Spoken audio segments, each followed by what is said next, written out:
ओम शांति। आज अव्यक्त मुरली जो पढ़ने जा रहे हैं उसका टाइटल है निर्णय शक्ति को बढ़ाने की कसौटी। निर्णय शक्ति को बढ़ाने की कसौटी। साकार बाप के चरित्र। निर्णय शक्ति को बढ़ाने की कसौटी। साकार बाप के चरित्र। मुरली की डेट है 11 जुलाई 1972, 11th जुलाई 1972। बाबा कहते वर्तमान समय के विशेषताओं को जानते हुए अपने में वह सर्व शक्तियां धारण कर अपने आप को विशेष आत्मा बनाया है। बाबा कहते वर्तमान समय के विशेषताओं को जानते हुए, वर्तमान समय कौन सा चल रहा है? संगम का समय चल रहा है। इस संगम के समय की विशेषता क्या है? यहाँ अभी एट प्रेजेंट आत्माओं और परमात्मा का मिलन हो रहा है। ये सबसे बड़ी विशेषता संगम युग की। यहाँ ही बाप आकर हमें सारे खजाने देते हैं। शिक्षक के रूप में सृष्टि के आदि मध्य अंत का ज्ञान देते हैं। सतगुरु के रूप में श्रीमत का हाथ देते हैं और वरदानों से भरपूर करते हैं। और संगम की विशेषता, यहाँ एक कदम बाबा की श्रीमत पर बढ़ाने की हिम्मत रखने से बाबा का पदम पदम गुणा साथ और मदद मिलती है। ये संगम के समय की विशेषताएं। और इन जनरल बाहर की दुनिया वाले भी क्या कहते हैं? समय को लेकर कुछ कहते हैं ना। हम भी शायद पहले कहते थे समय बलवान है, समय पर सब कुछ ठीक हो जाएगा।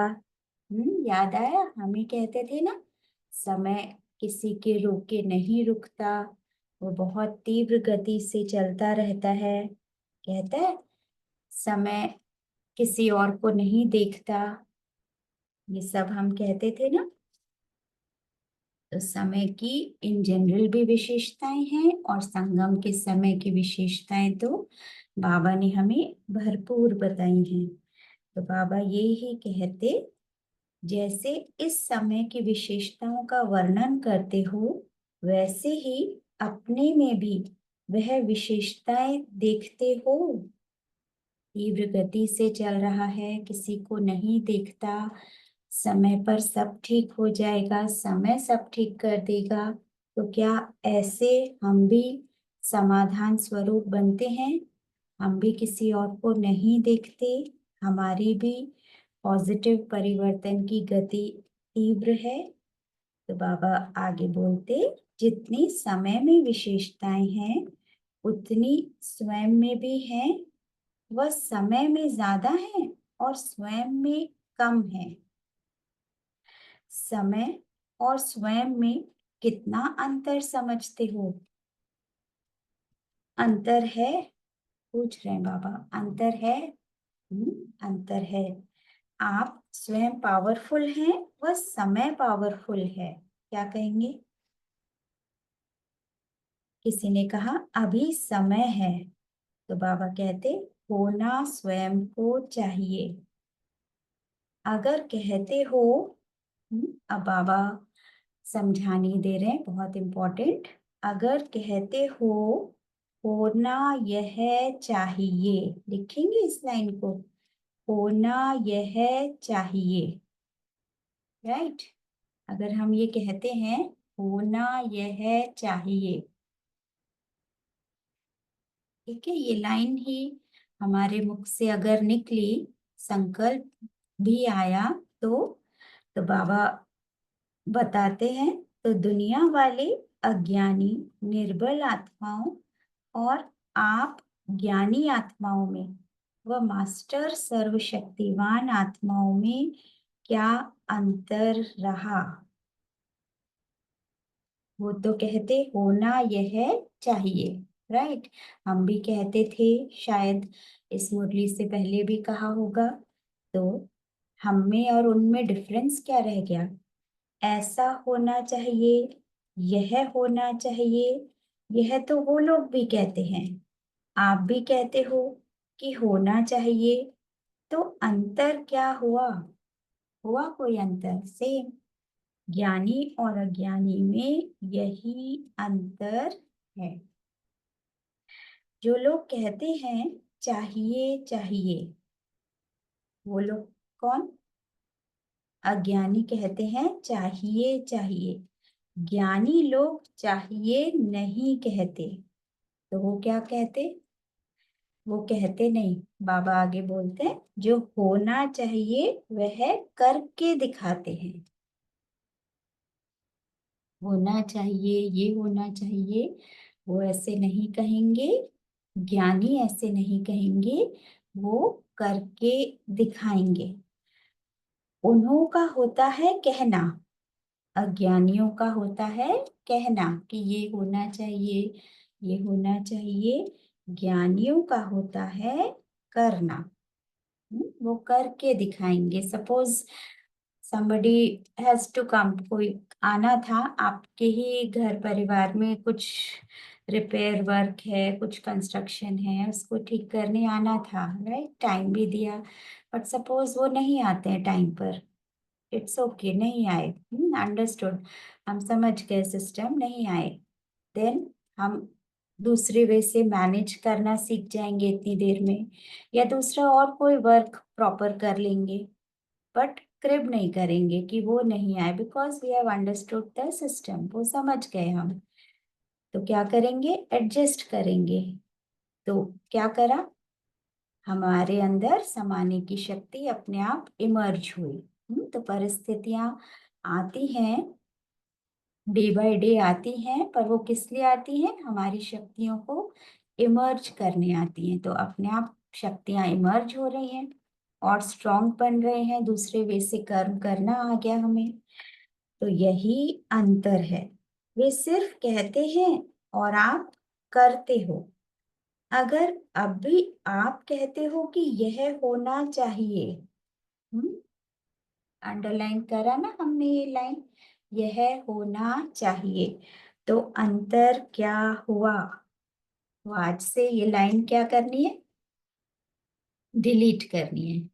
ये लाइन हम ज्ञानी आत्मा नहीं बोल सकती, अगर बोली तो हम भी अज्ञानी ही हैं। अपने आप से पूछो कि समय की क्या क्या विशेषताएं हैं, और उन विशेषताओं में से मेरे में क्या क्या विशेषता कम है।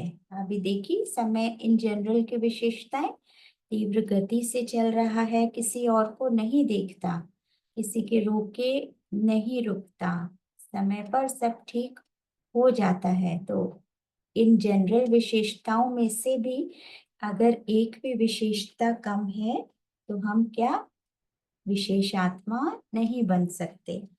अगर कोई एक भी विशेषता कम हुई, तो क्या विशेष आत्माओं में आ सकेंगे? नहीं आ सकेंगे ना। इस समय की विशेषताओं को निकालो, संगम के समय की विशेषताओं को निकालो, तो अनेकानेक विशेषताएं दिखाई देंगी। दिखाई दी। यहाँ आत्मा और परमात्मा का मिलन for the very first time पूरे कल्प में होता है। संगम का समय वरदानी समय है। हम हिम्मत रखते हैं श्रीमत पर और मिलता पद्मा पदम गुणा है। तो उनमें से इस समय की श्रेष्ठ विशेषता कौन सी है? श्रेष्ठ विशेषता संगम की कौन सी है? संगम का समय चल रहा है ना, श्रेष्ठ बनने का समय तो है, लेकिन समय की श्रेष्ठता क्या है जो और कोई समय की नहीं हो सकती, केवल इस संगम के समय की हो सकती है। इस संगम युग की विशेषता यह है कि संगम युग का हर सेकंड बाबा क्या कहते हैं? हर सेकंड मधुर मेला है। बाबा की नजर किस पर है? विशेष आत्मा पर है ना? सभी अनुभव करते हैं ना? जिस मेले में आत्माओं का बाप से मिलन होता है, यह विशेषता और कोई भी युग में नहीं है। मिलन मेला मनाने का समय केवल संगम युग, और वो भी हर सेकंड मिलन मेला होता है। बाबा हमारे लिए हाजिर है, बस हमें श्रीमत पर हाजिर रहना है। वह यही है, बाप और बच्चों का मेला अथवा मिलन कहो, तो इस विशेषता को सदा अपने में धारण करते हुए चलते हो। अव्यक्त इशारे भी कौन से चल रहे? कंबाइंड स्वरूप से विजयी बनो सदा। तो बाबा हमारे साथ सर्वशक्तिवान है, और हमेशा है, अविनाशी साथी है। जैसे संगम युग का हर सेकंड का मेला है, वैसे हर समय अपने आप को बाप के साथ मिलन मनाने का अनुभव करते हो। भले हम वीक हैं, कमजोर हैं, उस समय नहीं याद आ रहे हमें अपने स्वमान, but who is with us? हमारे साथ है कौन? ये तो याद रहेगा, हमारे साथ स्वयं परमात्मा है। बस वो करवा रहा है हमारे द्वारा इस संगम के समय पर सबको बाप का परिचय। वह इस महान श्रेष्ठ मेले में चलते चलते कब कब बाप दादा का हाथ छोड़ मेले व मिलन मनाने से वंचित हो जाते हो। बॉडी कॉन्शियस आया, मिलन मेला छूट गया, बाबा का साथ, बाबा का श्रीमत रूपी हाथ छूट गया।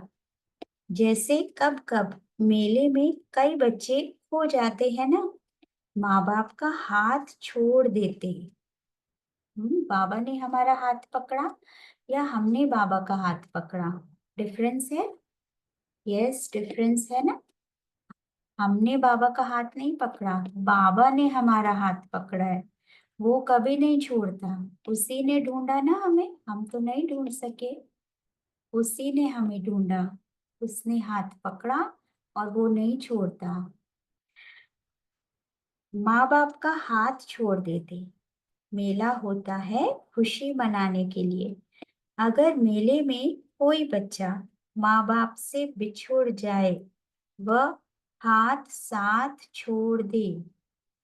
श्रीमत रूपी हाथ हम छोड़ते हैं, बाबा का साथ छूट जाता है, तो उसको क्या प्राप्ति होगी? क्या होगी? होगी, कोई ना कोई प्राप्ति तो होगी। तो क्या होगी? खुशी के बजाय और ही अशांत हो जाएंगे। प्राप्ति तो होगी, पर अशांति की प्राप्ति होगी, बिकॉज दूसरी दूसरी गलियों में चले गए।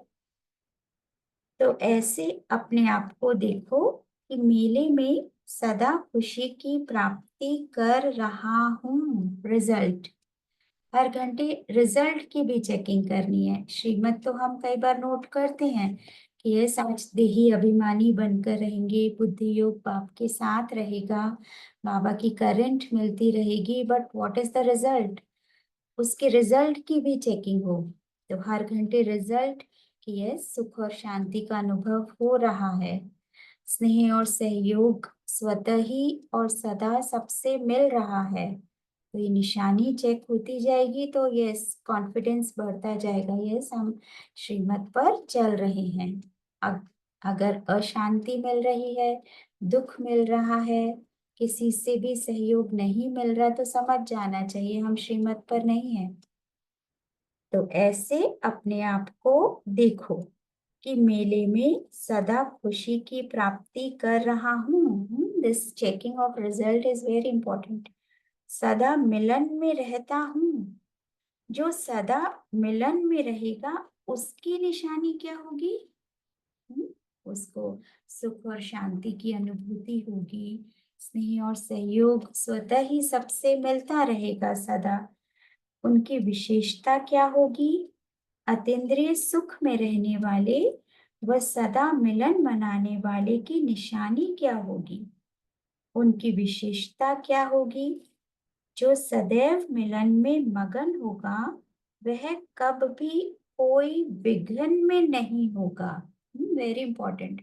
परिस्थितियां आएंगी, रोड पर चल रहे हैं, स्पीड ब्रेकर्स ना आए, साइड सीन्स ना आए, हो ही नहीं सकता। तो आएंगे, ये सब आएंगे और आने भी चाहिए, तभी तो हमारी शक्तियां इमर्ज होती हैं। तो सदैव मिलन में जो होगा, परिस्थितियों को श्रीमत के अनुसार क्रॉस कर लेगा बहुत सहजता से। वो परिस्थिति विघ्न रूप नहीं ले पाएगी, अटक नहीं जाएंगे कहीं पर भी। कैसे क्रॉस करें, बाबा ने श्रीमत दी है ना, उसके अकॉर्डिंग हम इजीली क्रॉस कर लेंगे अगर श्रीमत याद हुई तो, बाबा का साथ अनुभव हुआ तो। मिलन विघ्न को हटा देता है, फॉर श्योर, 100% है। वह विघ्न विनाशक होगा। विघ्न विनाशक डजंट मीन विघ्न आएंगे ही नहीं। विघ्न आएंगे ही नहीं अर्थात परिस्थितियां आएंगी पर वो विघ्न का रूप नहीं लेंगी, हम कहीं अटकेंगे नहीं।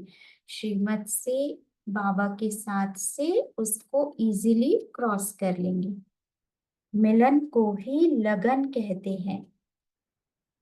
पूरा दिन कांस्टेंट अगर हम चलते रहे श्रीमत पर तो ये क्या हुआ कि हम लगन में मगन हैं। कोई भी प्रकार का विघ्न आता है वह विघ्न के वश हो जाते हैं। तो इससे क्या सिद्ध होता है? भूल गए बाबा की श्रीमत, बाबा साथ है ये भूल गए, तो क्या सिद्ध हुआ? सदा मिलन मेला नहीं मनाते हो। दैट इज वाई चार्ट की इम्पोर्टेंस। रिसेंटली कितने दिनों से बाबा चार्ट के लिए बोल रहे हैं ना। तो जैसे औरों को कहते हो कि समय को पहचानो, कहते हैं ना शिवरात्रि पर स्लोगन, समय का लाभ उठाओ। हम्म, तो अपने आप को भी यह सूचना देते हो, बस सिर्फ दूसरों को देते हो। तो लिखेंगे ये लाइन, समय को पहचानो। ऐसे स्लोगन्स हमें घर में लगा लेने चाहिए कहीं। समय को पहचानो। अगर अपने आप को भी यह सूचना देते हो तो एक सेकंड भी मिलन से दूर नहीं रह सकते हो। तुरंत याद आ जाएगा ना, समय को पहचानो, कौन साथ है। हर सेकंड मिलन मनाते रहेंगे। जैसे कोई भी बड़ा मेला लगता है, उसका भी समय फिक्स होता है कि इतने समय के लिए यह मेला है, फिर वह समाप्त हो जाता है।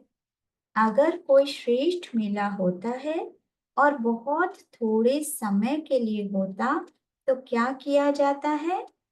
मेले को मनाने का प्रयत्न किया जाता है। कि जरूर जाएंगे, कुंभ मेला लगा, कितने लोग गए, उसी टाइम पीरियड में गए। वैसे ही इस संगम के मेले को अगर अब नहीं मनाया तो, बाबा कहते तो, या फिर कब यह मेला लगेगा क्या? कि हाँ बाबा 5000 वर्ष बाद लगेगा, पर वो मेला तो रिपीट होता है। अब नहीं मनाया तो फिर कब नहीं मनाया? जबकि सारे कल्प के अंदर यह थोड़ा समय ही बाप और बच्चों का मेला लगता है। तो इतने थोड़े समय के मेले को क्या करना चाहिए? क्या करना चाहिए? हर सेकंड मनाना चाहिए। हर सेकंड मनाना चाहिए अर्थात कांस्टेंट बाबा की रिमेम्बरेंस में रहना चाहिए, उसके साथ का अनुभव करना चाहिए। समटाइम्स वैसे कि बाबा को याद करना चाहिए, पर जैसे सपोज एक ही रूम में बैठे हैं दो लोग, तो वो एक दूसरे को याद करेंगे? नहीं करेंगे ना। एक ही रूम में बैठे हैं, तो उसके साथ का अनुभव करना चाहिए। Yes, Baba is with me constantly. वो है मेरे साथ, उसका गुण, उसकी शक्ति का अनुभव मैं कर पा रहा हूँ और हर परिस्थिति को अकॉर्डिंगली क्रॉस कर रहा हूँ, ज्ञान की समझ से, गुणों से, शक्तियों से और बाबा के साथ का अनुभव करने से। वो है हमारे साथ। इसीलिए अव्यक्त इशारे क्या चल रहे हैं? बाबा के साथ का कंबाइंड स्वरूप से सदा विजयी बनो। वो है ना, तो हर परिस्थिति चेक करनी है कि यस, हम विजयी बनते जा रहे हैं, विजयी बनते जा रहे हैं, अर्थात वो खुशी का खजाना कायम है इन एनी सर्कमस्टेंस। हम एडजस्ट कर लेते हैं, हम क्रिब नहीं कर रहे हैं, हम उसको भी दुआ देते हैं। तो समय की विशेषताओं को जानते हुए अपने में भी वह विशेषता धारण करो, तो स्वतः ही श्रेष्ठ आत्मा बन जावेंगे। लक्ष्य तो सभी का श्रेष्ठ आत्मा बनने का है ना। लक्ष्य श्रेष्ठ बनने का होते हुए भी बाबा देखिए कह रहे हैं, लक्ष्य श्रेष्ठ बनने का होते हुए भी पुरुषार्थ साधारण क्यों चलता है? साधारण पुरुषार्थ की लेन में हम चलेंगे तो सामने श्रेष्ठ लक्ष्य तक पहुंच पाएंगे? नहीं पहुंचेंगे ना। तो हमें लेन भी कौन सी पकड़नी पड़ेगी? श्रेष्ठ पुरुषार्थ की पकड़नी रहेगी ना। लक्ष्य श्रेष्ठ है तो फिर लक्षण साधारण आत्मा का क्यों? इसका कारण क्या है? क्या कारण है? बाबा बताते हैं, लक्ष्य को ही भूल जाते हो। हम लक्ष्मी नारायण जैसा बन रहे हैं या इतना बड़ा लक्ष्य भी न रखें, उस दिन की श्रीमत एग्जैक्ट फॉलो कर रहे हैं, ये लक्ष्य रखें, चार्ट मेंटेन कर रहे हैं। लक्ष्य रखने वाले फिर लक्ष्य को भूल जाते, वो चार्ट ही कहीं और हो जाता। कोई भी विघ्न का निवारण करने की शक्ति कम क्यों है? इसका कारण क्या? निवारण क्यों नहीं कर सकते हो? निवारण न करने के कारण ही जो लक्ष्य रखा जाता है इसको पा नहीं सकते हो। तो निवारण करने की शक्ति कम क्यों होती? क्यों नहीं हम किसी परिस्थिति का निवारण कर पाते? श्रीमत पर चलने वाले का तो जैसा लक्ष्य वैसे लक्षण होंगे, वो समाधान स्वरूप जरूर बनेगा। अगर लक्ष्य श्रेष्ठ है और लक्षण साधारण है तो इसका कारण क्या? कारण क्योंकि विघ्नों को निवारण नहीं कर पाते हो। क्यों नहीं कर पाते? क्योंकि श्रीमत याद नहीं, लक्ष्य याद नहीं। निवारण न करने का कारण क्या है? किस शक्ति की कमी है? तो बाबा ने बताया, निर्णय शक्ति। उस समय बाबा का साथ अनुभव करते हुए कौन सी ज्ञान की पॉइंट, कौन सा गुण, कौन सी शक्ति इमर्ज करनी है, वो याद रखना है। That is very important. समय पर ज्ञान की पॉइंट को अप्लाई करना, समय पर उस गुण को यूज करना, समय पर उस शक्ति को यूज करना। जब तक निर्णय नहीं कर पाते तब तक निवारण नहीं कर पाते। तो निर्णय शक्ति को स्ट्रॉन्ग कैसे बनाएंगे? कैसे बनाएंगे? श्रीमत से बनाएंगे ना। श्रीमत पता होगी, मुरली रेगुलर पढ़ेंगे, नोट करेंगे पॉइंट्स। आज बाबा ने इस आकार में कितनी बार बोला, ये नोट करना चाहिए, ये नोट करना चाहिए। तो अगर निर्णय कर लो तो निवारण भी कर लो। तो निवारण परिस्थिति को इजीली क्रॉस करने का साधन क्या है? निर्णय शक्ति। अर्थात उस दिन श्रीमत फॉलो करनी है समय पर, अर्थात ज्ञान की पॉइंट अप्लाई करेंगे, गुण और शक्ति इमर्ज करेंगे, लक्ष्य सामने रखेंगे और बाबा के साथ का अनुभव करेंगे। तो निवारण स्वतः सदा और सहज हो जाएगा। अच्छा, ओम शांति।